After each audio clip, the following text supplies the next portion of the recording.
Welcome to Demon Live. Tonight is a special StudioDuke edition.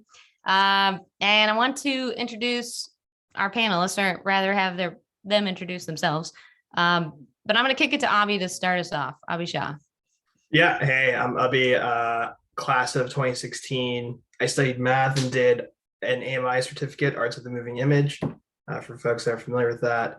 I've been with Xbox for my entire post-college career, working on marketing and business side of titles and a service called Game Pass. And my current job is I work on the Game Pass content portfolio planning team, and I help sign games to Game Pass. I'll pass it to Madden. Abhi, can you guys hear me? Awesome. I'm Madden. Nice to meet everyone. I graduated 2019 with a degree in electrical and computer engineering, also a minor in African American studies. I basically started at Microsoft right after graduating, and I was kind of like in a more boring part of Microsoft. So like I was on Microsoft Azure. It's not boring, but I think it's a little more boring. But it's basically cloud technology and things like that. And I just transitioned over to gaming about a year ago.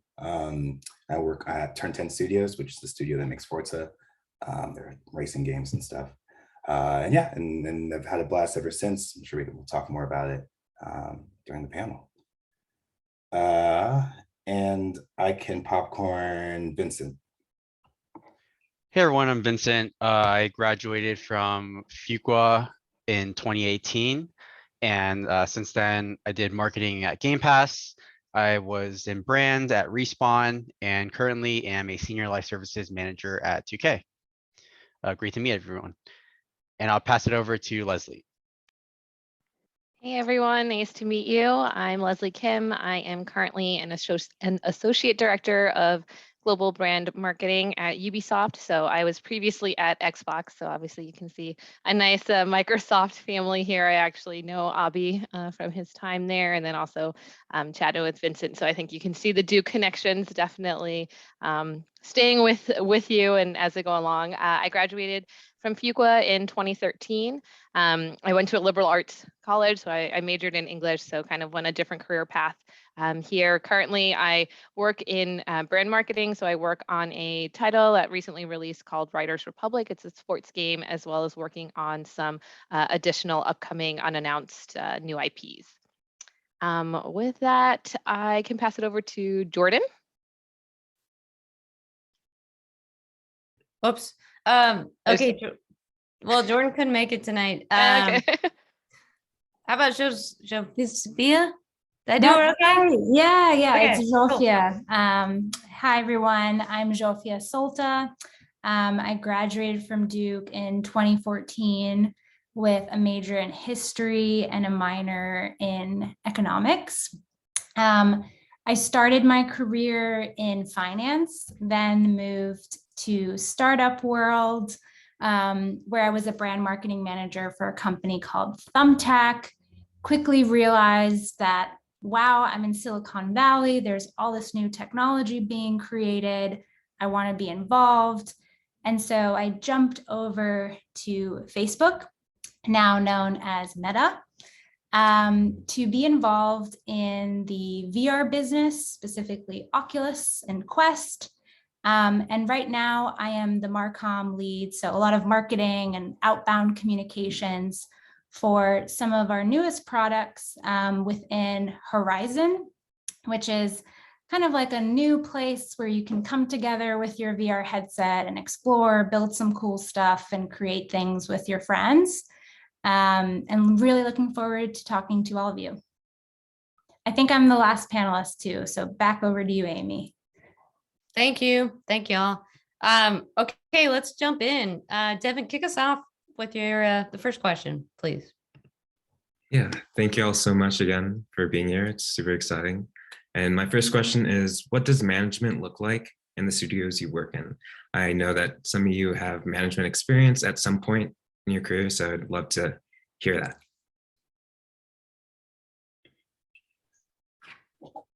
I'll point to Vincent and Madden. as kind of two people that have been embedded in studios, if that's cool, would throw it like kind of your direction first. And then Leslie, of course, as well. Yeah, if you have anything as well.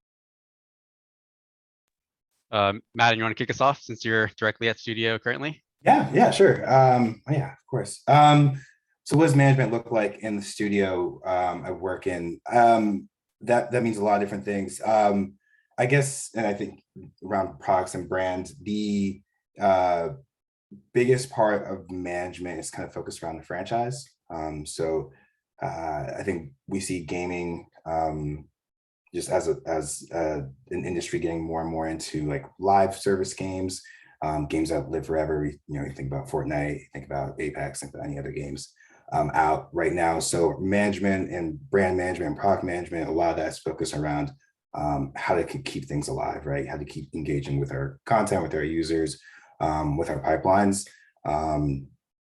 So I guess it's kind of like a professional sense from management, and I guess like personal sense in management, I'm kind of just going to jump out all over the place, is a lot of our leaders lead with a lot of empathy and passion, right? I think it's one of the things that we'll probably hear a lot in this panel, where everyone that we work with is just like rabidly crazy about the game industry, which is good and bad, but a lot of decisions are made with what will be the best experience for players and customers, are like leading with customer obsession, and letting that fuel the products that we make, and hopefully keep people engaged in our franchise.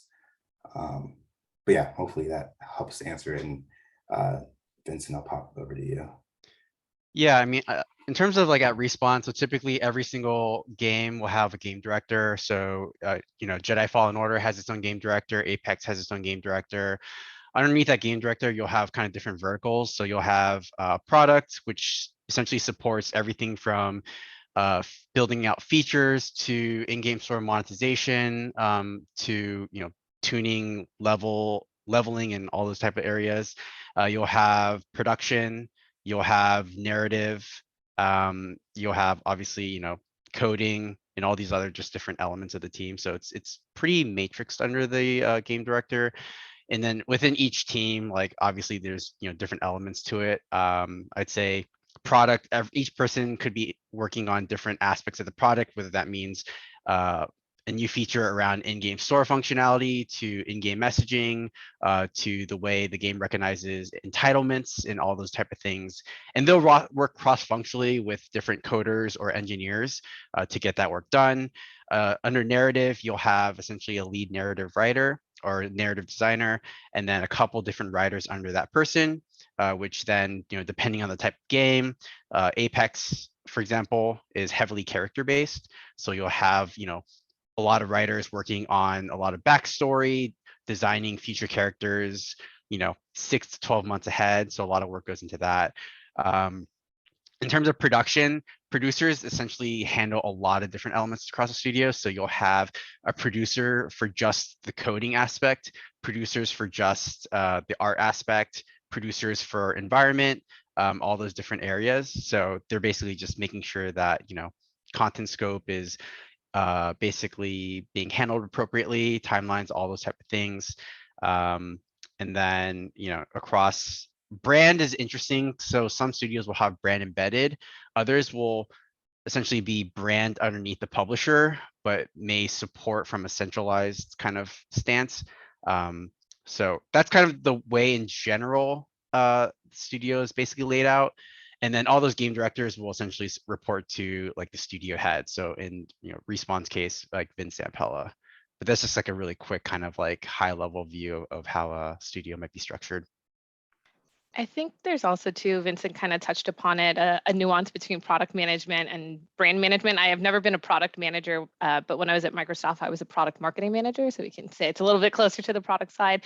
But I think when you're on the product side, you're literally close to the product, right? So when I was in that role, I was talking to my executive producer, I was talking to my producer a ton to understand a lot of features, right? What were the improvements they were making? Where could we see friction? It was very closely tied to the product. Once I moved into brand management, we took a step away from that, right? So I don't really talk to the creative director at all, unless it's usually to be like, hey, this is something really important. Like I need you to commit to this. Like I don't have as much input on the product, but what we are doing there is sort of taking the insights from the product team for them to be like, hey, these are what we think are the super cool features. These are what we think are going to be really important. And as a brand manager, my role is to be like, okay, I get that you think that this is really important, but actually what's going to really reach the consumers is this thing instead. So for example, if we're talking about a game that I worked on before, which was the Division 2. It was, the second of a massive success.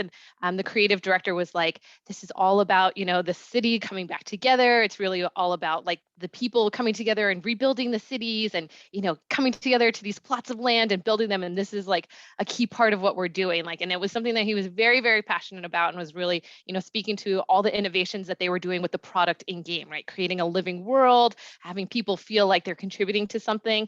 And as a brand manager, I was like, that sounds amazing.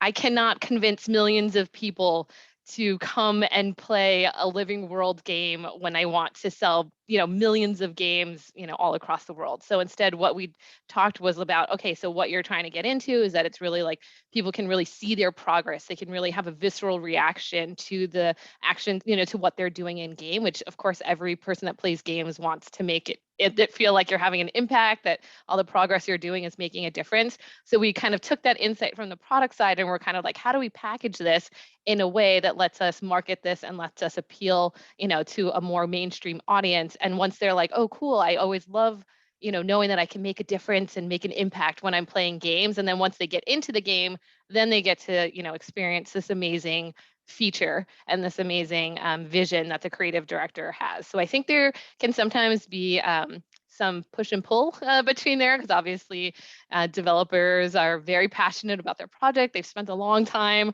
working on them, and you never want to be like the business person coming in and being like, hey, I don't think that that's such a a great idea that you've just spent 3 years focusing on. But there's a lot of kind of communication and negotiation that comes into being like, hey, there's something really powerful and special about the game that you're building, the product that you're building. As a brand manager, my job is to bring people to this product so that then from there, the world that you've built, the experience you've built can make them come in and spend hours and hours in there. So I think it shifts a little bit as you move along kind of the funnel, shall we say, when you move from product as you go to kind of more of the outward marketing for brand management. And I think there's a lot of value for kind of wherever you go into the life cycle, but they are kind of different angles that you would look at a particular product or at a particular game. Zsofia, do you like want to just call out you as well? Like I know you work on at Meta on Horizon, and any kind of comments from a VR, AR perspective on content creation or management, how things were structured? Yeah, it's really similar to what Leslie outlined. I think that some of the differences are that we also have a discipline called product design, partnered with art, which may take the kind of creative director role and split it into different zones. And so I'm in the brand marketing manager reign. And so a lot of my partners will actually be PMM, product marketing managers, who do a lot of that distilling of this is really the core of what we want to communicate, and then brief in my team to talk about how do we tell this information to the world in a way that is really compelling to our audiences. So that's a lot of the work that I do.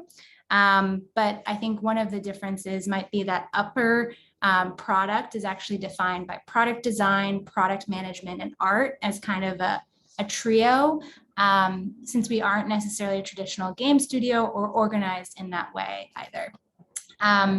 And then I think the other cool thing I think about gaming and tech in general is that when it comes to quote unquote management, I don't know, I'm speaking for all of you, but I feel like we are in a creative space. And so a lot of ideas like come up, and if it's a good idea, I think people go with it and get excited about it. I heard a lot of you talk about like people that are passionate about this space. It's kind of like a weird, quirky space if you think about it. And so I love the fact that really anyone can be a manager. Like you don't need to have people underneath you. You can manage by influence, manage by the ideas that you generate. that are backed by data, are backed by insights that are driven by what the consumer really needs. So I think that's another way to look at management as you grow your career.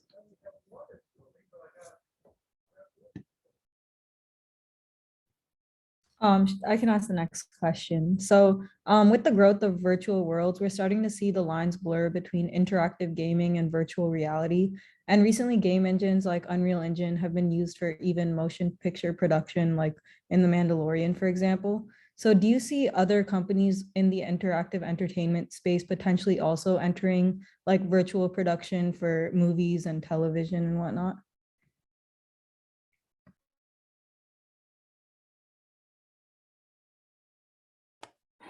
I can briefly touch on it and then pass it to whoever else. Yeah, I mean that's a great question. And I like how you brought up like Mandalorian and stuff that ILM is doing over there. So yeah, I guess short answer, yes. I think it's so if we look at Microsoft in general and Turn 10 Studios, if there's less hey Sony Pictures or Disney, let's contribute this technology to you. But I think we're starting to see entertainment as a medium kind of intersect, right? And I guess we can talk about the metaverse and stuff like around that. But and when we think about entertainment, interactive entertainment, you see a lot of people just learning across the industry. So for example, a lot of like the lighting techniques that we use in Forza for our games are directly taken from the film industry. The way that we render artifacts, the way that our animators work, with our artists work, like a lot of those same tools and pipelines are taken from other entertainment industries. So I would say yes, but more so it's like a back and forth where it's more of like a shared set of competencies and skills. We'll have people use like photogrammetry to record like Mexican skies and put that in a movie, but then also put that in our game, right, and render it in real time. So I think you're seeing a lot of those things interact more and kind of blurring the lines between what's technology that's applicable for like a motion picture versus a video game. And I think in the future you'll see a lot more of that. But yeah, anyway, passing it to whoever else wants to hop in. Yeah, I could just jump in from a macro, big picture point of view. I think Madden was touching on it. Entertainment, it's less, you could talk about the size of the gaming industry, you could talk about the size of music, film, TV, right? But I think, if you ask Reed Hastings, CEO of Netflix, like what he's most worried about, I think he said in the past that he's most concerned about Fortnite, right? And you see Netflix getting into gaming. It really, like, it's share of time. How are your consumers and how are the people that you're going after spending their time? Are they spending their hours playing games? Are they spending their hours watching TV? Are they spending their hours listening to podcasts? And I think you could start to see the lines blur and the investments blur. You see game studios like Riot making an acclaimed series like Arcane on Netflix, if you haven't seen that. And you can see other Disney licensing its IP out to kind of be made into games. Vincent's super familiar with that. So I think you'll see a strategy of like, hey, how do we capture people's time? And that's something that could be achieved with IP at the center, right? Like, do you have great characters, great IP at the center, and then how do you build that out into different businesses and different verticals?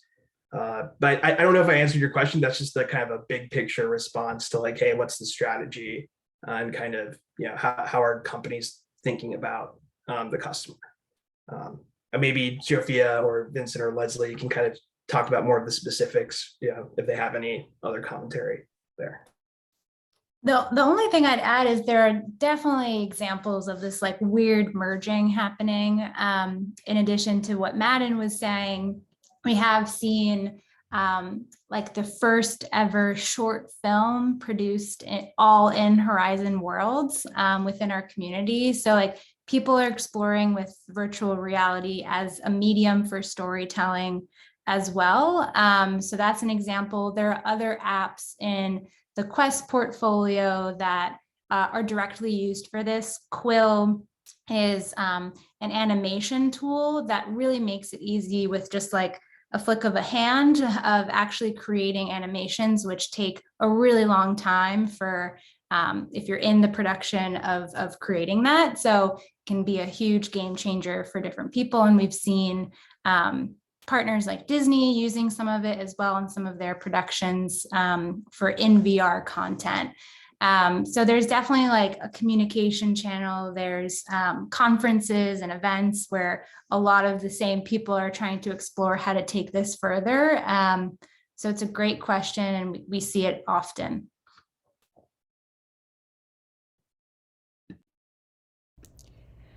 Hi, so this is actually kind of connected to a lot of your answers to this former question, but I was wondering kind of how you decide for when you think of a story, how you decide what format is best for telling that story, be it like, oh, this is a film this is something that should be filmed, this is something that should be a game, this is something that should be in VR. And then kind of with that, how do you balance the story you're trying to tell with also allowing there to be some creativity for if there's a player involved or interactiveness for the audience?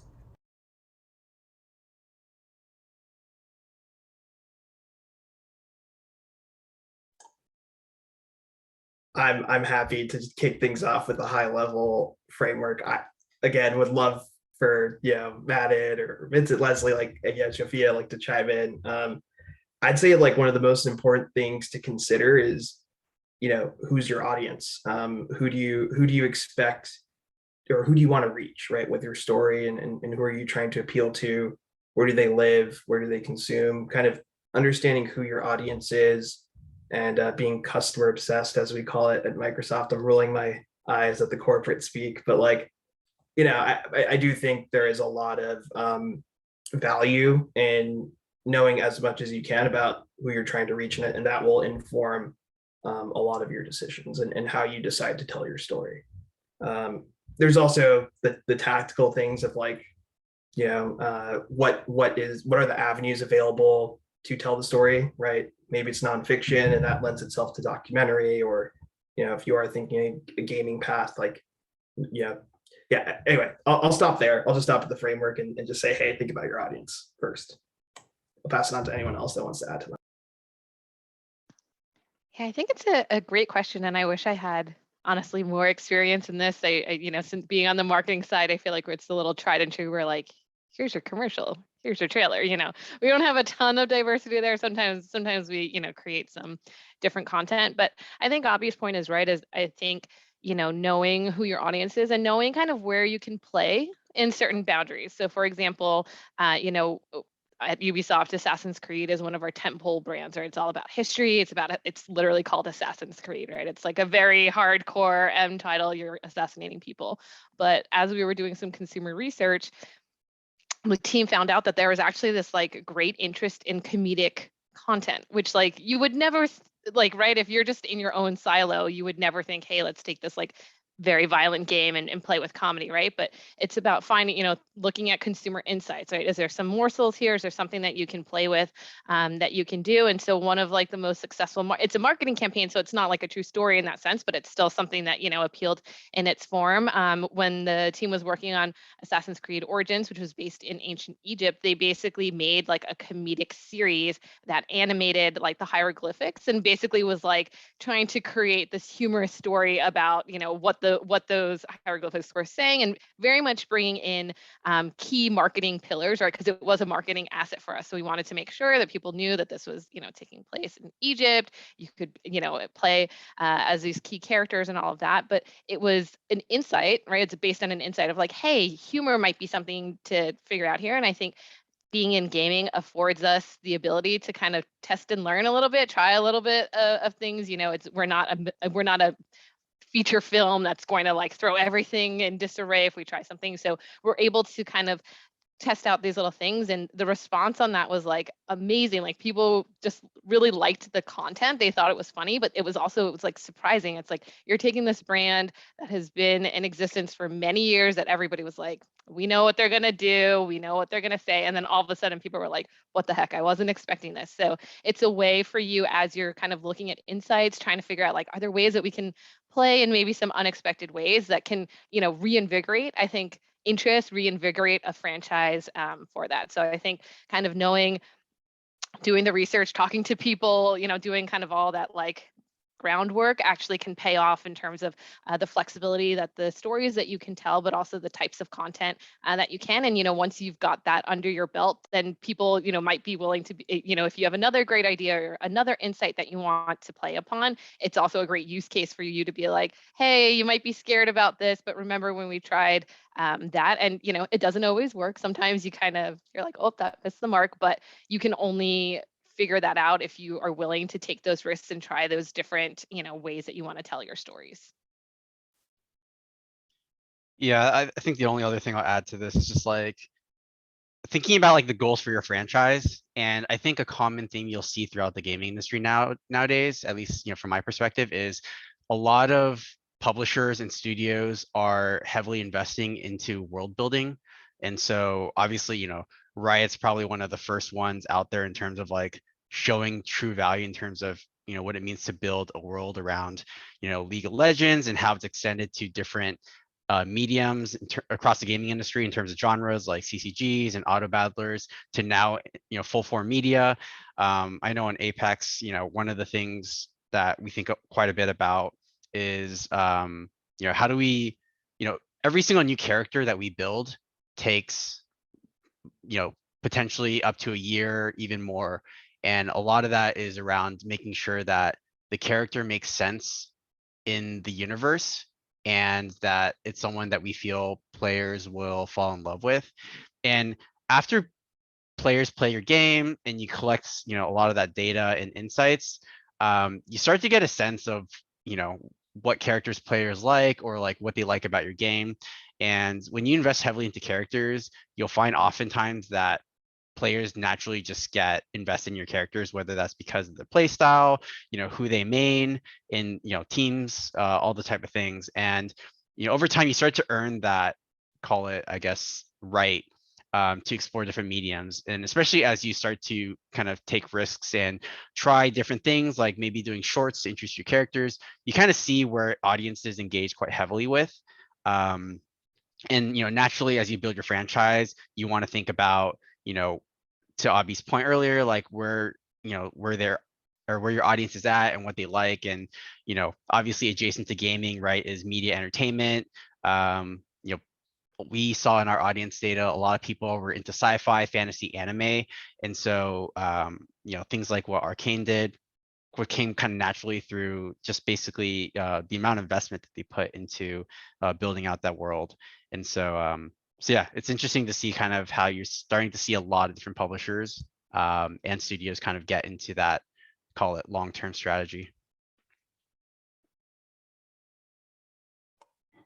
The only last thing that I'll add, I think everyone hit the nail right on the head.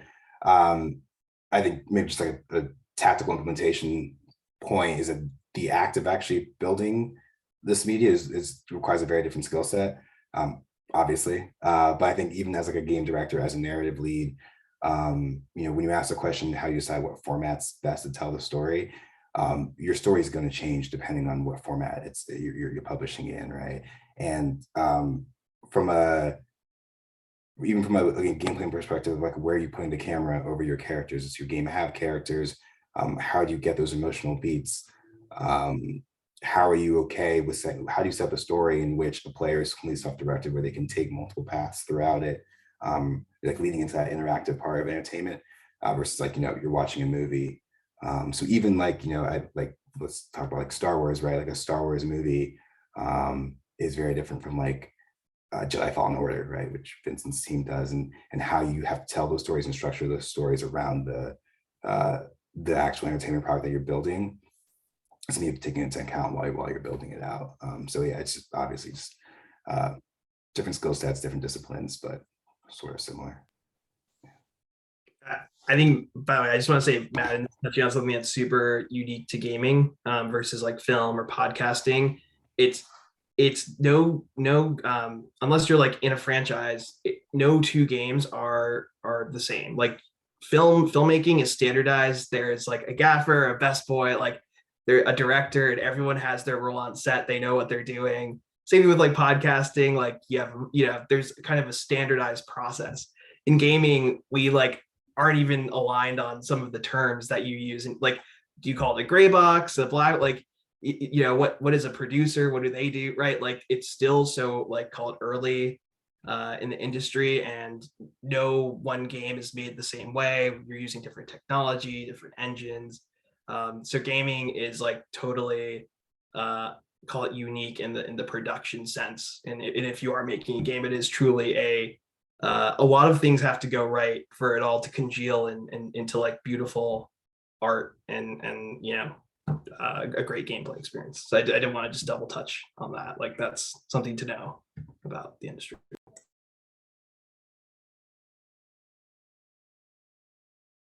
I'll ask my question next. First of all, thank you all so much for coming to talk to us. Really appreciate it. And to continue some of the conversations that have been had about marketing, how does the marketing for video games differ from the marketing for other industries? Are there particular aspects that are more challenging, or on the other sort of side of the coin, aspects that are particularly engaging?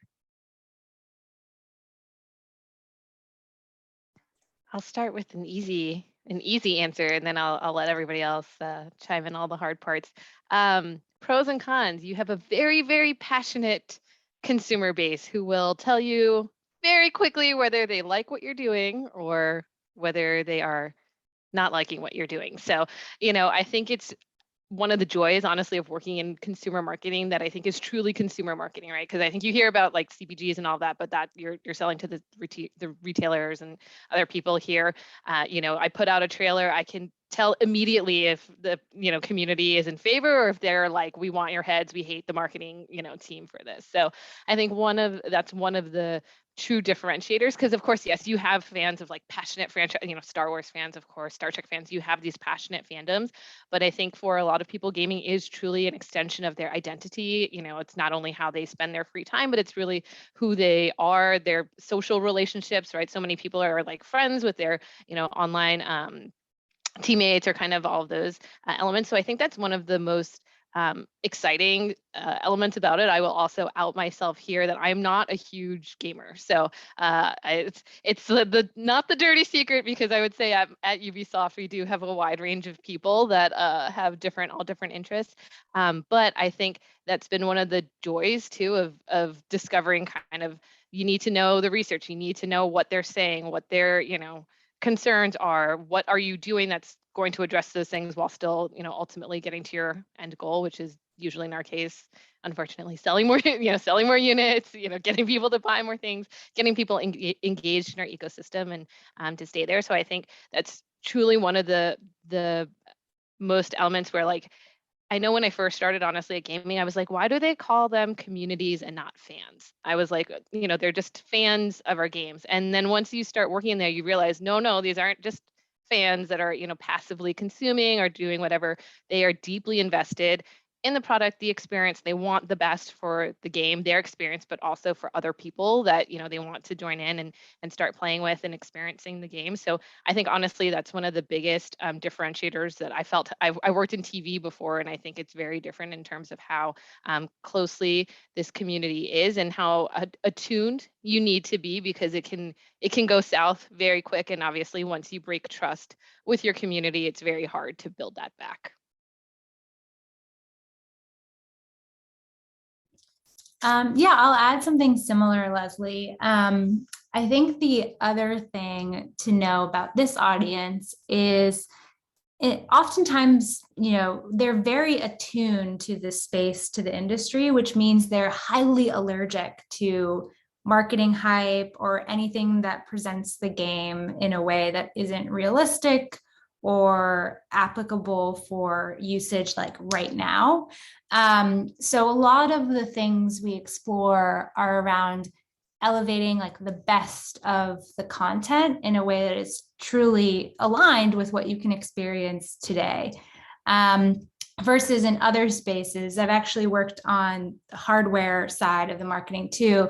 It's often kind of really showcasing the beauty of the hardware and how you can bring it to life in an emotionally compelling story that isn't necessarily just directly the image of the headset itself. And so it's really grounding yourself in like, how is this real? How can we showcase like what it's actually like to use this thing and then tell that in a way that's compelling to this audience? So super similar to what Leslie said. Yeah, I'd say the one other thing is just on the community side, just actively managing communities and getting people to put down their pitchforks on Reddit can be quite challenging. And especially since, gamers aren't, gamers are very smart, they're very savvy. They will abuse your systems, they will break your game, they will find the smallest things that you couldn't find in QA, and they will basically rip it to shreds, and that news will spread like wildfire across, Reddit, Twitter, Instagram, etc. And it is interesting to see how something that's small can blow up quite quickly, and people who haven't even experienced that bug will still crucify you for it because that's what they're reading on Reddit. So it's always a fun problem to solve. But yeah, it's it's kind of a balancing act. Yeah, I mean, I have to do a huge +1 for Vincent. Yeah, I think especially during launch years, you deal with a lot of social media shenanigans and stuff. So I mean, that's probably the part that's like the hardest. At the same time, when you get a gamer to say they like your game, it's like one of the biggest compliments you could ever get in your life, because it's hard fought, and it's and you know that person is someone who's going to really engage your community from then on. So just like Vincent said, I think a lot of the work that we do when we're talking to our communities is really management, in the sense of how do we get feedback from them in constructive ways? How do we, when we know that we've fallen below the bar that we set for ourselves and they set for us, how do we effectively communicate that back out? And those are all the kind of tense times. Just, we have a bug we didn't find, everyone Reddit's like, how the heck could you not find this? And you just have to be really honest and open about that. But I think on the flip side, I think the industry as a whole, and maybe I'm just wishful thinking, is becoming more sympathetic to developers, and almost like or kind of what Leslie was saying, like once you gain that trust, there's a lot that your community can let you go or just get away with, in the sense of shipping things that you thought were ready but aren't ready yet. They'll give you time and space to get those things fixed. But yeah, I guess kind of amalgamation of what everyone said, but it's rewarding and hard just because your people care a lot, and I guess it's better than if they didn't care at all. I'll add one last thing. Just the opportunities for marketing are like very diverse in the space. There's so many different audiences. It's a $150 to $200 billion industry. You have mobile gamer, you have people that play on different platforms, PC gamers, console gamers, mobile gamers, different types of genres that we touched upon. VR, AR, kind of what Zsofia is working on. There's just so many different audiences, and again, just knowing who your customer is such a unique challenge in the space. And there's just if you want to pursue marketing in the space, there's a lot of different kind of avenues to go through. I just will +1 that it's also just fun. We're in the business of fun, right? We're in the business of bringing entertainment, joy. Like literally all of our missions is to make people's lives happier and better, right? So I think there's a nice undercurrent to, along with all of the business stuff. Like one of the projects that I worked on when I was at UB when I first started was like literally building a life-size woolly mammoth, because I worked on a game that was called Far Cry Primal, and I was like, what did I just walk into? Like, what is this? And it's that reminder of like, we're in the business of fun, and that's a fun part of the marketing, that we're doing as well. It's always supported by insights, like so much of those insights, research, data, to prop it up. But you do get to have, I think, a wider window to kind of play in and have fun with, because it's really about ultimately like bringing joy to people and enriching their experiences. Hi, good evening. Thank you for coming. My name is Ivy. Taking a more sentimental route, was there a defining moment or experience during your time at Duke or during your career that led you to your current career path?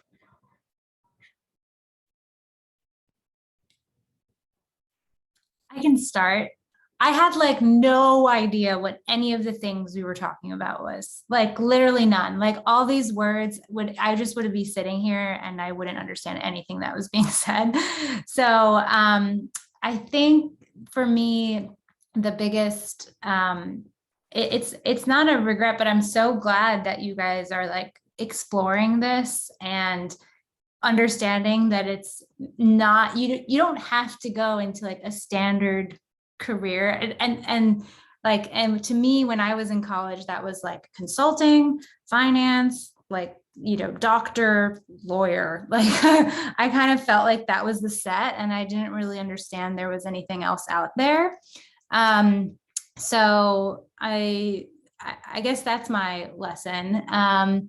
For me, this moment of like, wow, I want to do this was when I was in San Francisco and like trying to understand like what technologies are out there to get involved in.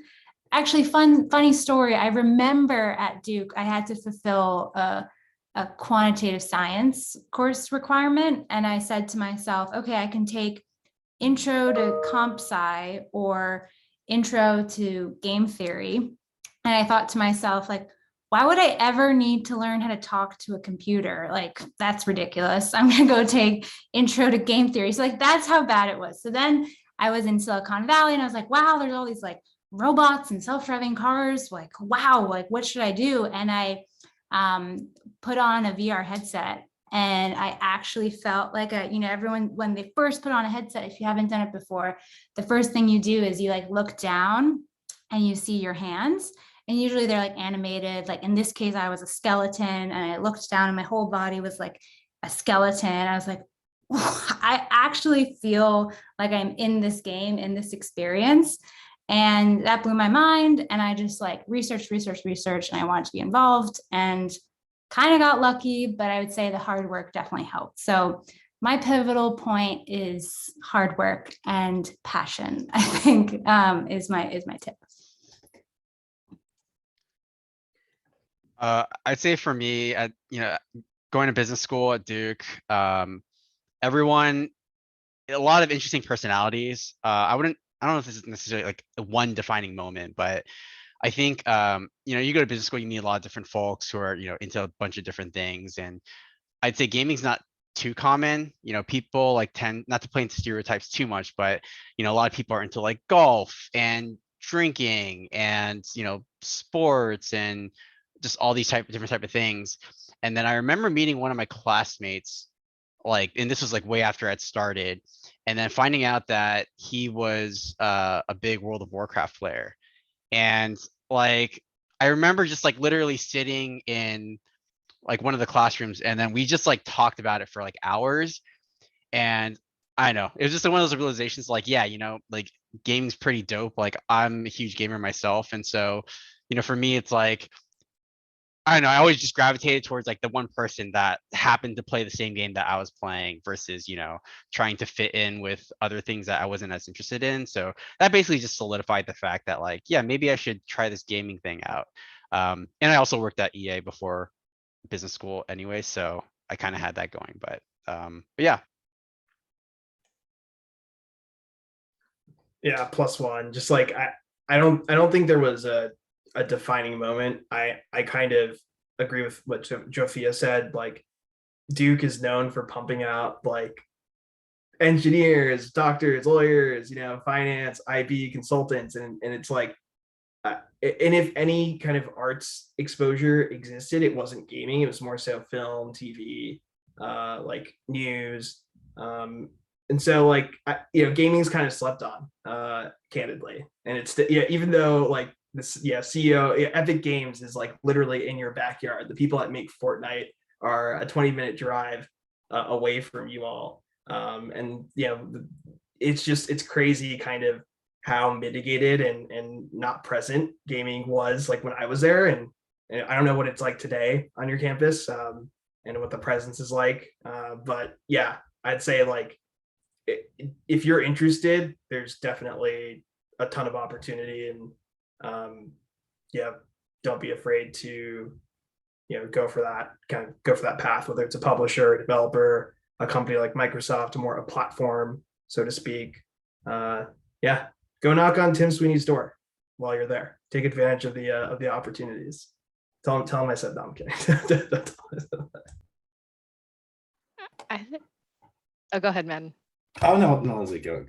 No, I was actually picking up on something kind of you said when you first got to Microsoft, you were working something different. I think the other angle too that I would say is kind of like, it sounds way easier to do this. I can say this because I'm not in school right now, but like try not to stress about things too. It's like I am fully aware of how like, yes, like as a person that's been out of school for a while, but if somebody asked me 10 years ago, like, hey, are you going to work in video games marketing? I'd be like, that's a no. I never saw this in my path. And I don't know how like recruiting works. At Duke, as mentioned, I went to a liberal arts college, so we didn't have any kind of thing like that. But at Fuqua, companies came on and you basically submit your resume to be selected for an interview. And I've submitted my resume for Microsoft. I didn't get picked. So I was like, that's okay, whatever. And at the time at business school, there was basically like a raffle that you could enter. So if you had gone to enough like company presentations, you basically accumulated points almost. And then you could put those points and be like, hey, I want to, add these points in and essentially raffle for a spot. And so I did that and I got an interview with Microsoft. So like everyone I know, when I was like recruiting, everyone was like, how'd you get an interview? How'd you get in? I was like literally pure, like 1,000% pure luck. Like it was just pure luck. And when I first interned at Microsoft, I was in the Microsoft Office division, like something completely unrelated. So a lot of things I think can happen through happenstance. I would definitely echo kind of just hard work. Like if you're like the fact that even you guys are like on this, taking advantage of these resources, like listening to these panels, talking to people, I think makes a huge difference, because those inroads can really like show people like, yes, I'm interested. Yes, I want to learn more. And a lot of it is, sometimes it's chance and it's luck, like again, a random raffle, but it's also too like having the conversations with people, learning as much as you can, so that, if someone's like, hey, what are you interested? You kind of like have a sense of what, you want to pursue or what you're interested in. And then I would say on top of that, like, don't feel like you need to figure it all out right now too. And I think every person feels like that when you're coming out of college. You definitely feel like that coming out of business school. You definitely feel like that. Like, people change jobs all the time. Like I'm sure you guys are seeing it, everywhere. So just really try to focus on like, okay, is there something that you want to learn? Is there something that you want to get interested in? Yes. Okay. Now you're like, I tried this, not really my thing. I want to now try brand. And then, you can pivot and do that. So I think it's also to being kind to yourselves too, and not feeling like you've got to figure it all out now, because this industry is constantly evolving. It's constantly changing. I mean, even the fact that like everybody's talking about the metaverse right now, and like nobody was talking about the metaverse 5 years ago like this, right? So just be willing to adapt and be kind to yourselves too, because there's already a lot that you guys are dealing with school and everything like that. Yeah, it's huge echo everything Leslie said. I think you should hit everything I was going to. I like I said, I went to normal parts of Microsoft, like normal less fun parts of Microsoft, and completely unintentionally fell into gaming. I just happened to meet a few folks from the gaming org, and they're like, oh, that job you're doing at normal Microsoft, you can do the same thing in video games. And it kind of just like blew my mind. When you think about gaming, it kind of seems like a weird thing that can't legit be a job. And the fact that you guys are all here talking to a panel of people who are working in the video game industry, like I would love something like this when I went to Duke. But kind of going down the same path, like there's a lot of opportunity in the gaming industry, and like Leslie was saying, I wouldn't stress about trying to find right set of skills or if I have everything figured out right now, but just leaning into that passion, knowing that you want to be a part of it. Networking, immensely helped. And I think, like we were saying, like the industry is exploding, so there's a lot of space for a lot of people. It's just, getting out there, doing the hard work, meeting folks, and I'm sure you'll get in.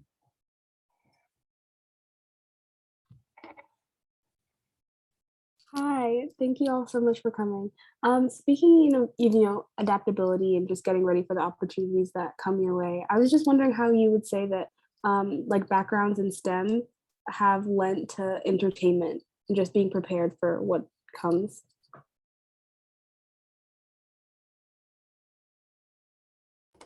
I could also take that real quick and then I can pass it. I think it's been huge. This kind of goes hand in hand with what I was just saying.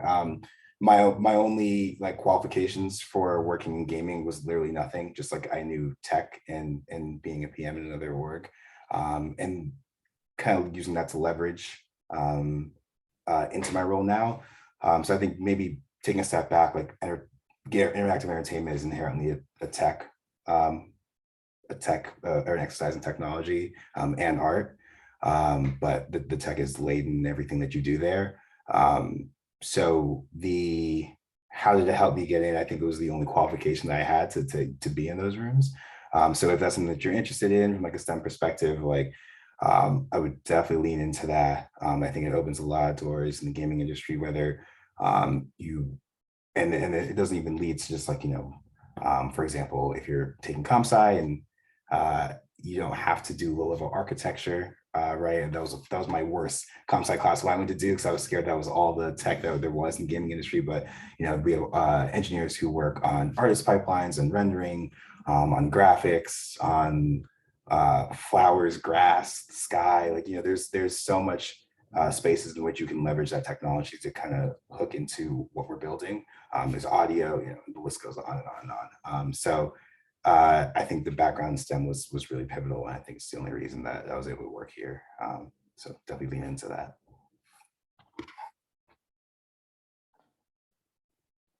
Good to hear from other folks. I know like Leslie and Zsofia mentioned degrees kind of in non-STEM, but I'll just say like you can break into gaming. It just depends which part you want to be in, but you can also break into it if you are non-STEM as well. Particularly on the marketing, branding, and kind of producer side, I think it's still pretty like project management and organizing teams and coordinating and leading people is like not something you necessarily need a specific degree to do. It's just something that you can get leadership and experience with over time. So the path there could be not straightforward, I think, as folks have mentioned, but you could also totally work in the gaming industry with that non-STEM as well. Yeah, the only thing I'd add to that, and this is Alyssa, kind of opposite of your question, but I'll take Abhi's lead on this. I was very focused in like a finance track when I first graduated, and I was a history major, but I kind of balanced it with econ. And I spent the first 2 years of my career really focused on economics, financial analysis, and all these things. But I quickly realized that no matter what I was looking at, these numbers like weren't doing it for me. Like I wanted to tell the stories behind the numbers. I wanted to really understand what is with this defaulted RV loan that I was analyzing. And so I went back to my roots, which is in history. And I went to like the New York Public Library to figure out what the hell I want to do because I was so attuned to like books at the time. I don't know if you guys still read books, but that's what I was doing when I was in college. And so I found this space of marketing, and I found performance marketing, which is all about numbers, and brand marketing, which is all about how do you exude this ethos and this feeling in everything that we do. And so I kind of self-taught myself in that space. I read all these books again, looked up all these articles online, networked, which was huge, thanks to the Duke network, and then landed in brand marketing overall. So I think it's like easy to think when you're in college, you have to like pick this one path, but it's really not the case, especially when you're like 2 years out of school. You can kind of like move around and like figure out what you want to do. So if anything, I might just leave you with that as well.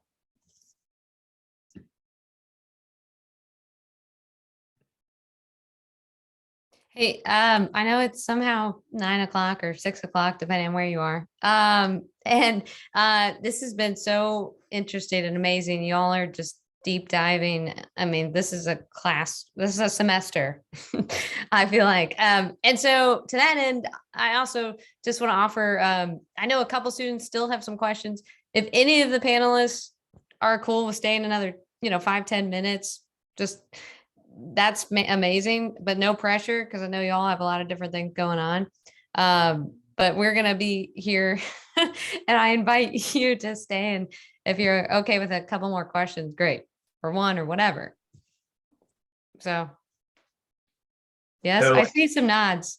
Okay, Abhi sounds like he said some thumbs up. Okay, as I said, zero pressure, nod, awesome. Okay, great. Let's go to, let's see, Ellen. Thank you. Hi. So my question is for those of you who have MBAs, kind of what was the most valuable thing that experience gave you, or kind of the most valuable thing from your time studying for your MBA?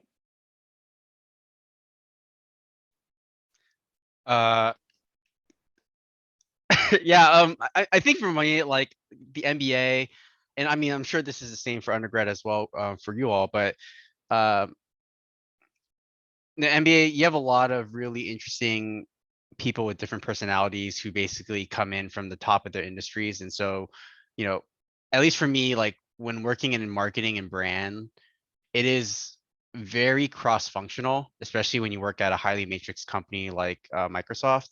And so, and especially as you start, as you work in gaming, you'll start to realize like every studio has its own kind of personality or culture and different ways of doing things. And so I think the benefit from the MBA side was really about learning to collaborate and work cross-functional, or work with different personalities, and be pretty agile, and just open to back and forth. And so there's a lot of soft skills I think involved that really helped me out.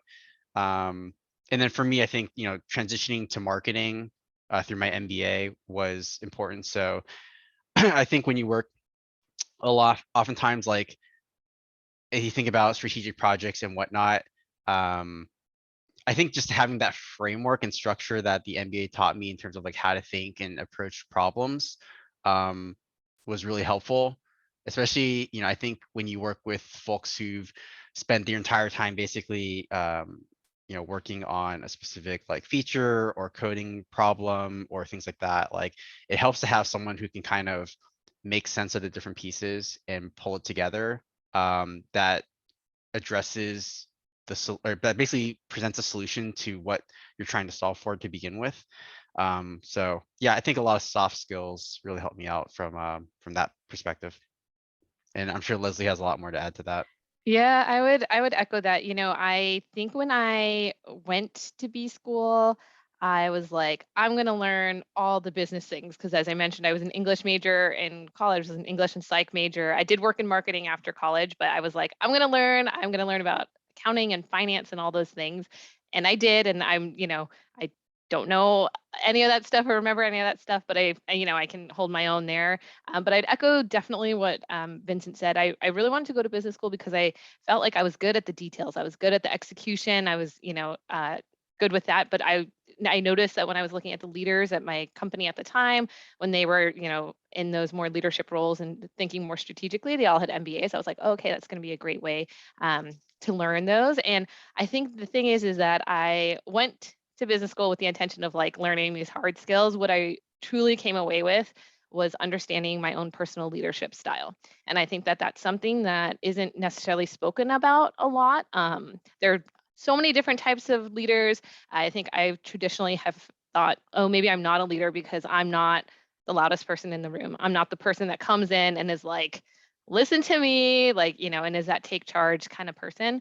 And my experience in business school completely changed the way that I view myself as a leader, that I'm proud to call myself a leader. I know I'm a leader, and that leadership takes its form in many different ways. You can be a great and strong leader by being collaborative, by being open to communication, but still being very strategic, very decisive when you need to be, and earning people's respect in a way that doesn't have to be maybe kind of like the stereotypical, way that people show leaders in movies or kind of popular culture, which is the way that I was shaping it a lot around that. And I think that at business school, you're giving so many opportunities, particularly at Duke, at Fuqua. It's a very student-led business school program, kind of like if you want something to happen, like you go make it happen because, it's up to you.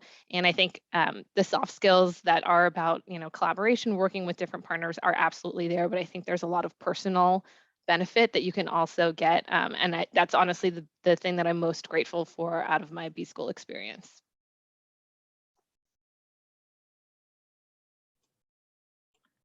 Thank you. I really loved Madden. I think you said learning across the industry. I thought that was a really great statement. And I wondered, many of you have been talking about your communication style and communicating creatively through branding and marketing. Could one of you touch on how a writer would make kind of an inroad into the gaming industry from a creative perspective? I can start with a few ideas. So I work with two kinds of writers. The first is marketing style copywriter. And so that would be one path. These folks usually do things like write interesting headlines or body copy for an email or social posts, or even come with an idea of how we might bring a whole campaign to life creatively with language. So that's one path. The other type of writer that I work with is at Meta called content designers. And so these folks are more involved in the product. They figure out like literally what every word in the product and the experience should be called and how we should communicate to our players about where to go, what to do, what to see, how to use things in the actual experience. And so usually I work with them to figure out like what is the most easy way for us to communicate about a specific feature in the actual game. And so those are the two types of writers I work with. I really value writers, would really encourage you to explore those paths because they are very varied and very useful in this space. I'd say any writing job that you would get potentially like in the traditional sense of like film and TV is also quite helpful, especially as a lot of game studios who are looking to really build their narrative muscle are probably in their long-term roadmap have plans to expand to non-gaming mediums or avenues. And so, for example, like when I worked on Apex, our narrative lead, his background, he basically was a writer in WWE and some soap operas. I think he even like won an Emmy on something like totally random. And so just know that writing experience doesn't have to be just in gaming. It could be across other different avenues or mediums, whether that, be as a copywriter on a specific, any specific industry. But if you blend that with like your passion for gaming, there are a lot of ways to enter the industry from that perspective. So I think in general, just getting good experience in terms of demonstrating your strength in storytelling, and then also just bringing that passion for games is, will go a long way.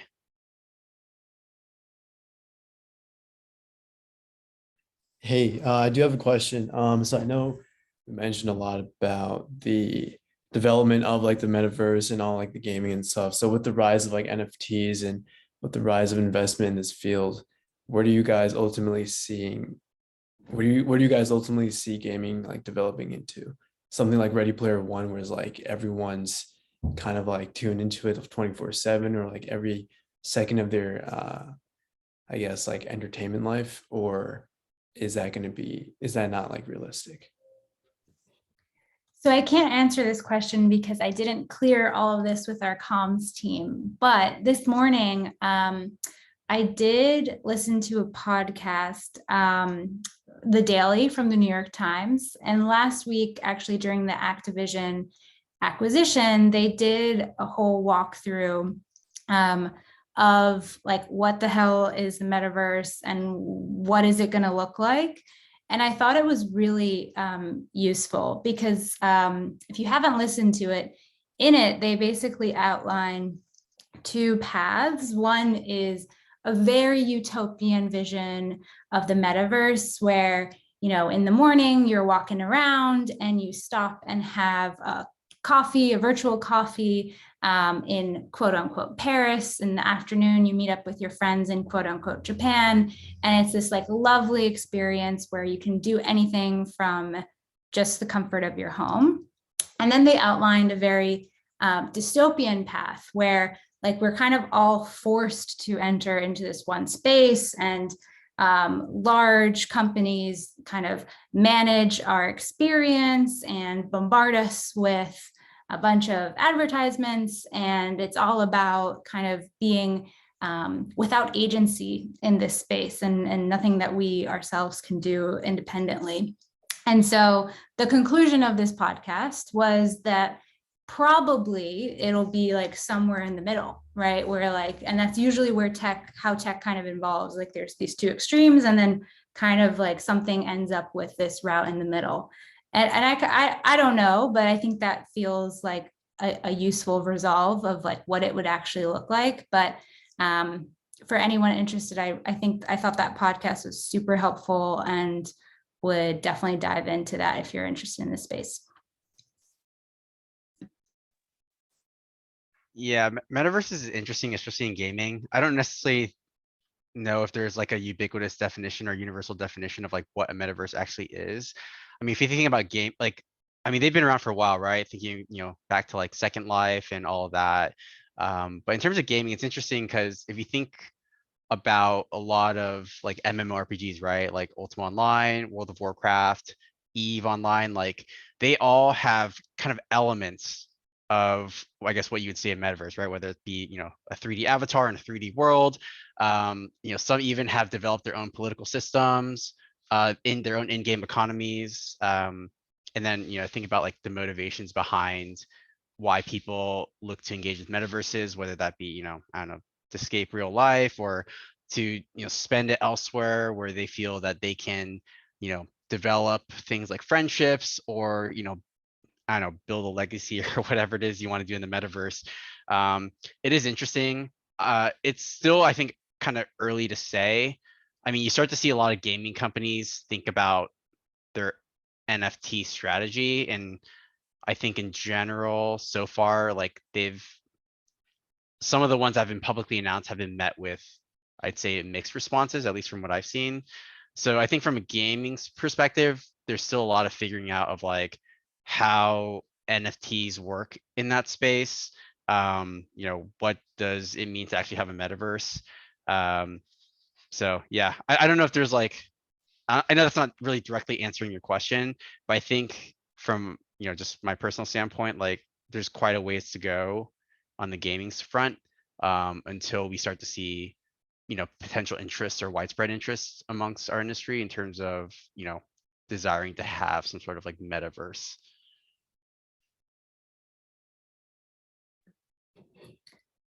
The only thing I'd add, and again, this is from that podcast, is that I think we might disregard how much of the metaverse we are in right now already. Like we're connecting virtually online here. I think Leslie, you mentioned like a bunch of people have true and real friendships in games, but have never met in person. And then on the other extreme, like people who ride their Peloton are connecting with friends that they've never met, but they're doing this shared experience together. And like all of those could be examples of quote unquote the metaverse. And I think it'll potentially be like more gradual, and not just from gaming, but from all of the collective experiences of our, I guess, day-to-day use of the internet. So that's another way to think about it. And yeah, it was outlined in that podcast today. So yeah. Yeah, I completely agree with Zsofia, and I think the maybe if you could kind of winnow it down, because what we do know is that the metaverse is going to be centered around community, and then anything past that is kind of up in the air.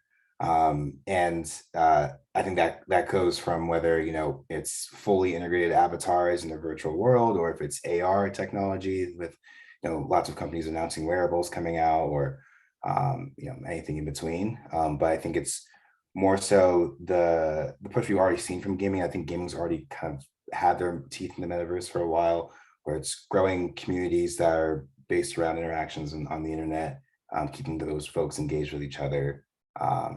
And yeah, I personally don't think it'll be as dystopian as some people think, but I think it's just more ways to continue engaging with the folks that you want to, whether or not you know them in real life or not. Yeah.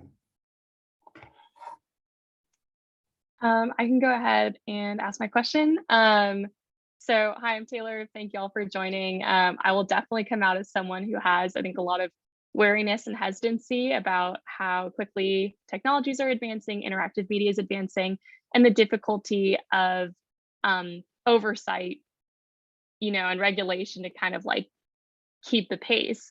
So my question is how do ethics play into the development of interactive media, especially virtual reality? Are there regulations in this industry to protect users? Are those inside of your companies? Are they outside of your companies?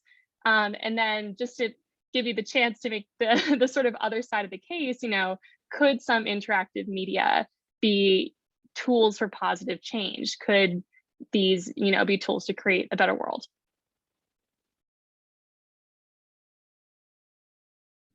Hey, Taylor. I can't answer this question again because I'm not an official Meta spokesperson on this topic. But you can definitely Google a lot of things that we're working on.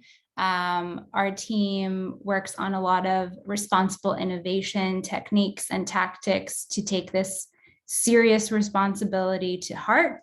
It's a lot of the work that I'm involved in as well. So you can definitely reach out, and I can send you some links to read about. But just because your question was framed about VR, I wanted to take the opportunity to acknowledge that, but I can't answer it right now. I'll chime in from kind of like the overarching perspective too, as someone who's not, I worked on some VR stuff, but definitely not to that level. I think a few things. One, I think for as much as people think maybe there's not regulation around just like, let's say gaming in particular, there is actually a lot. And I would say it goes even from on the marketing side, like ESRB, which is basically, you know, like the ratings board for us, like they are very stringent about what you can put in your marketing trailers, you know, where it can go. So like when you're on Twitter, right, it has to be completely safe for if like not a child obviously, but you know, it doesn't have to be you know, a certain way. So like there are parameters in place that are trying to keep in mind about like how are people getting exposed to content, what are they exposed to. Of course there are things just like movie ratings, right? Like our movies are supposed to only be for 17 and up, like 13-year-old kids like get in there all the time. So with gaming, of course, there's always that risk, right? Like you can put an M rating on it, and for whatever reason, you know, somebody who's younger than the intended audience can get that. But there are definitely regulations and rules. I think also too, you know, we were all speaking about how gaming is now just like kind of part of the general entertainment set. So of course, there are going to be a lot of parties that are very interested in making sure that, you know, things are having kept an eye on and doing all of that. I will say also, you know, for your other side of the question, where it's like, are things being used for good, or is there a positive side to this? I'll speak to one game that I worked on when I was at Xbox. It ultimately got sunsetted. Basically, it ultimately ceased production, but it was kind of similar to Minecraft, where people were building, creating their own games, and it was really used as a way for people to be like, hey, if you've always wanted to be like a games creator, here's a platform for you to do that.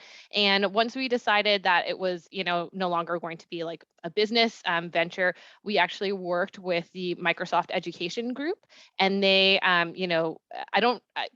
that happened after I left, so I'm not sure exactly how far it went, but it was basically the conversations were like, hey, can we use this as a teaching tool, right? So take away kind of the commercialization aspect of it, but what if we bring this tool to students, let them get computer programming skills, let them express their creativity, find different ways for them to use this. So I think there are a lot of ways that gaming and kind of interactive media can be used for good. Maybe it's kind of a pivot to what its original intention is, but I think you do see a lot of organizations that are also branching out into maybe like sub projects too, that are focused on certain initiatives for all of that. So I think it's definitely an evolving probably part of the industry, but I would be remiss if people and companies aren't aware of kind of the impact that gaming has on all sorts of different consumers, and wanting to be mindful of being just like good, positive stewards of people in the universe and in this world.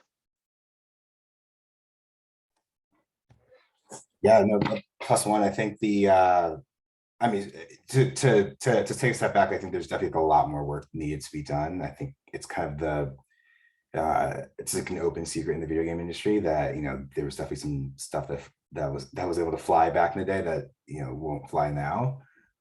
So I think there's a lot of work being done across the industry, and with government regulations. We see a lot of folks catching up more so to how we regulate content in video games and enforcing some of those things. So yeah, I think the short answer is more so that it's a big work in progress, right? I think gaming back in the day used to be like a rebellious little entertainment medium, and now that it's becoming as large as it is, we see things like, for example, when we were shipping Forza, Australia had a recently, before we shipped our game, they had like an anti-tobacco law come out. So we have, and in the game you can like have your car, and people can like draw whatever they want in their car. So we have like people like putting like Marlboro logos or like cigarettes on their cars while they're driving. And it's like a huge issue we have to deal with, where it's exercise and moderating content. How do you moderate for which region? There's a lot of policies from the Chinese government that we have to adhere to when we're shipping games in that region and stuff. So maybe it's not the best answer, but like it's all we think about these days. Like I think it's getting more and more to the forefront of thought when it comes to like video game development. I think before it was more so ship the game and then afterwards make sure it's compliant. Now it's like right in like the DNA of the game, the writing, the game design. Like, is this going to fly in this world? Is this a good product for a child who might see this, even if it's rated one way or the other? And then also investing in pipelines to also just moderate communities themselves. I think it's kind of not what you were talking about, but I'm more concerned with less of like like large corporation takeover, and more concerned with just like individual actors in gaming communities just like being shitty humans.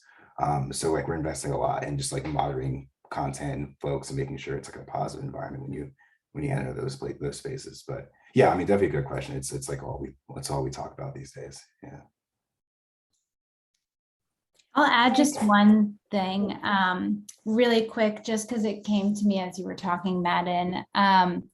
On the positive change front, I think one of the like less directly answering your question, Taylor, but one of the interesting things with VR is that like, and with gaming is you can kind of be whoever you want to be, right? Like I can make my avatar and look a certain way, sound a certain way, which Madden could totally be abused and be used wrongly, or it could be used to kind of experiment for your own self, to explore different ways of trying new things that maybe you aren't so comfortable with in the real world. And one of these examples is using VR for fitness.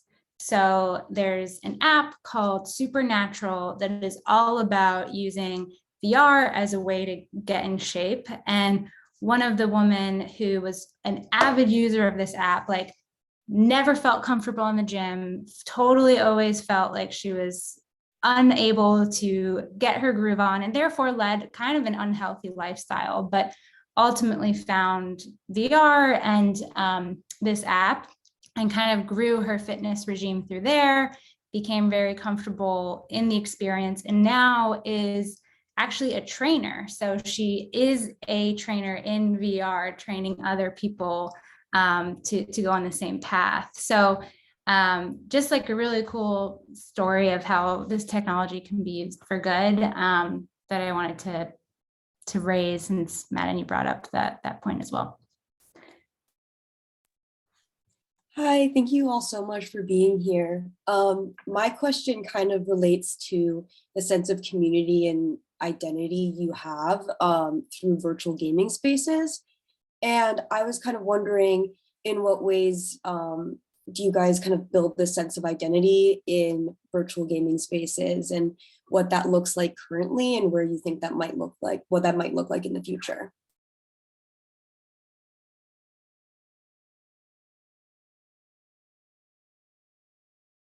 Yeah, I mean, I think in terms of like the current day, I think commonly, right? And I'm not assuming that when you mean by virtual gaming spaces, I'm just gonna think of it as like a social hub. So anything like you know, World of Warcraft town, or like Destiny's tower, if any of you played any of those games. But I think right now, I mean, most of it, right, is around like cosmetics. Obviously, I think Fortnite's a great example of one that has just a range of, different things that a player can equip or buy to essentially express themselves in different ways. I know, there's been a bunch of other different kind of initiatives, like when Microsoft redid kind of their Xbox avatar system, and they offered not just, your typical, profiles, but also offered ways to customize your characters so that they could have like an artificial limb or a wheelchair, or just better representation in the space. And so, I think today, as it exists today, a lot of that is centered around just different cosmetic categories, and whether or not, it chooses to be something grounded in reality versus, within the game's universe. I think there are kind of direct and indirect ways that companies are handling it. Not sure where it'll go in the future, especially as, this whole idea of a metaverse potentially develops. But I know, a lot more companies, or gaming companies, are trying to think about like sort of that next evolution of it. So yeah, I know that doesn't really directly answer your question, but at least, I think that's kind of how I see it handled in today's kind of gaming space. But Yeah, and just like the cool thing about identity in VR is you can actually see it, feel it, experience it. And so you'll hear a lot about the word presence, which is kind of like a fancier word of just feeling like you're there if you can't be there. And I think that kind of changes your lens on your identity. It means that you can, sorry, LA helicopters. It means that you can like have different clothes, you can experiment with different body shapes and really kind of put that on and go from there. So I think that's just another layer to your identity that we can explore in the metaverse and in gaming overall.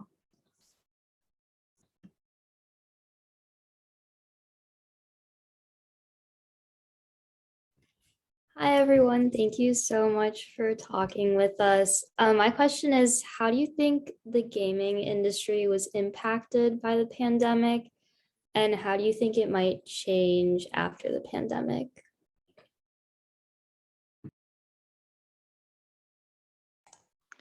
Yeah. Oh, Go no, for it. no, Abhi, go ahead. Cool. I was going to touch on macro. pandemic hit, people were inside. What do you do when you're stuck inside? There's only a certain number of options, right? So a lot of people, you probably, if you're following media and entertainment, a lot of digital entertainment options saw pretty significant growth over the pandemic, because just by nature globally, people were inside, spending more time together with their families, and they weren't commuting to work. They had a little bit more time on their hands, right? And so gaming, TV, all sectors pretty much of, if you didn't experience digital like growth as a digital entertainment product during the pandemic, it was odd. It was probably odd. And that's like a weird thing. It's like, because it's like, you don't want to say, oh man, like we grew because of the pandemic, right? Like that's not, pandemic gains are not like something you want to really, talk, like that's just that's never the way to look at it. I think the way that we try to think about it is like, hey, in these tough times when people are staying inside and like need to connect with one another, and they can turn to something like gaming and play with their friends, right? And maintain social connections when they can't meet in person. And so actually that's like why gaming is growing, why you're hearing about things like potentially like the metaverse, right? It's like the idea of virtual worlds, and kind of having social connections through games, and why these kinds of Zoom meetings and Teams, whatever, like all this stuff has kind of experienced a kind of call it an acceleration. I think we were always on this path. I think the pandemic kind of accelerated growth. I think post-pandemic, the call it macro trends are more people, more countries, more geographies are experiencing call it digital transformation. They're getting access to smart devices like your phones, your computers. They're getting access to internet. More people are connected. More audiences are looking to connect via the internet. So you're going to see, I think, gaming and call it digital entertainment continue to grow post-pandemic. I just think, growth was accelerated by it. My take, macro take. Good to hear from others. Yeah, no, I definitely agree with you, Abhi, and it was kind of what I was going to touch on too. So we're on the same wavelength. I think it also, in addition to just seeing the growth, I think it just expanded the people who would consider themselves gamers. I think, some people might have thought that a gamer is, the male, the stereotypical male 18 to 34 who plays shooters. And I think a lot of people who maybe wouldn't have considered themselves gamers before jumped into that ecosystem. I mean, like it was impossible to buy a Switch. Everybody was talking about Animal Crossing all the time, right? Like even if you weren't in gaming, I had a friend who like literally had no interest, but she's very pop culture savvy. And she was like, everybody is talking about Animal Crossing. I need to be part of this conversation. Like what's going on? Yeah, exactly. Wordle is like taking over everything. So I think it's really expanded, who considers himself air quotes a gamer. And once you kind of have that gateway experience, like not to make this sound like gateway drug or something, but once you kind of take that moment and you're like, hey, I enjoy playing games. What other games are there? Different things, right? You start with one, then you start doing all these other things. And I think it can really just unlock a new set of hobbies for people, right? And for us on the business side, it's great because now we have more diverse, players, new players that are just coming to gaming for the first time. So, taking a pure business lens too is like, now I'm like, ooh, now you have a console. Like, let me tell you all these games that you didn't pay attention to before, but then I want to make sure that you, know that you might enjoy and you might, want to play now. So it also gives us kind of new life to some of the games that were maybe a little bit older, that are now experiencing kind of like a second revival. So I think it's been a lot helping to shift and adapt who our audiences are. And post-pandemic, I think it's great because once you kind of overcome maybe that mental hurdle of like, oh no, I'm not a gamer, oh, that's not my thing, to now being like, oh, I enjoy that, then that just opens, a lot of different areas for us to talk to these consumers, reach out to them and have them engage with us in different ways too. Yeah, it basically made gaming mainstream. I'm not sure if everyone else knows this, but like I feel like nerd culture is basically at the forefront these days. Twitch has constantly said how much their viewership has risen, and you start to see like during the pandemic, a lot of the celebrities of the gaming world were basically, tripling their follower count. And so it's definitely, I'd say, changed a lot of, the marketing strategy in the gaming space too. Whereas, before you might experiment, do a little stuff with like out of home, but now you see a lot of campaigns are handled very much from a digital standpoint. And obviously, with influencers as a heavy component of that, you see obviously, people aren't going out and paying overpriced, I guess, prices for drinks and whatnot. So there's a little bit more share of wallet. So you actually see, microtransaction spend going up. So instead of buying, $15 old fashioned, you could buy a $15 Fortnite pick if you choose to. But you start to see a lot of that. And I think, to Leslie's point, like once people have, essentially gotten hooked onto different, titles and whatnot, they're more likely to stick around. And you saw a lot of gaming companies use a lot of play at home initiatives where they're actually giving out a plethora of games for free.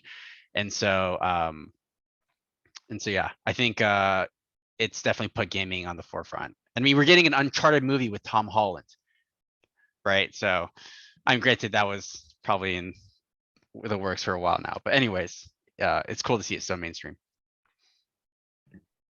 I completely agree, Vincent. Yeah, I joined Facebook now. Yeah, I joined Facebook like 3.5 years ago, always in the quote unquote reality labs division, which works on new hardware. And I feel like we were like talking about this, but to see like the word metaverse everywhere, I kind of can't believe it. Like, I can't believe that this is happening. And I think it's because we in some ways the pandemic reminded us that we crave being connected to one another. And I think, Madden, you were saying like at the end of the day, the metaverse is all about communities. Like, I think this is just like another outlet for connection when we can't get there. And it's something perhaps we're all hungry to unlock just in case, or, hopefully just as a way to add to what we already have. So I can't believe it. It's been a crazy ride to be on. Did everybody? Madden, go ahead. You guys are so generous with your time. Yeah, no worries. I was hearing everything everyone else said. I think it's exactly what Abhi was mentioning, to accelerate the growth curve, put spotlight on the metaverse. I think one of the interesting things that also unearthed, right, like Leslie was talking about how hard it was to get a Switch, and I think like Oculuses were flying off the shelves, like literally everything. You can't get an Xbox or a PlayStation like to this day. We're seeing like these crazy just demand for like hardware devices, and we also at the same time a bunch of companies start investing in cloud capability, right? Being able to expand that player base and connect with people as long as they have a device linked to the internet. So I think through the pandemic, and hopefully we'll see during the pandemic or after the pandemic a lot, we continued, but a lot more emphasis on cloud technology, being able to stream a game just like a Netflix app or Hulu app to any device that you own. I think that's probably pretty critical for how we expand to like other regions like Africa and India, who don't really have that much engagement in gaming yet, but have a bunch of gamers like raring to go. Basically just replace Wordle games with, more Assassin's Creed or Forza or Apex. But yeah. Amazing. I can have part 2 tomorrow night. I mean, you guys are incredible, all-star panel. Duke is proud to call you alum.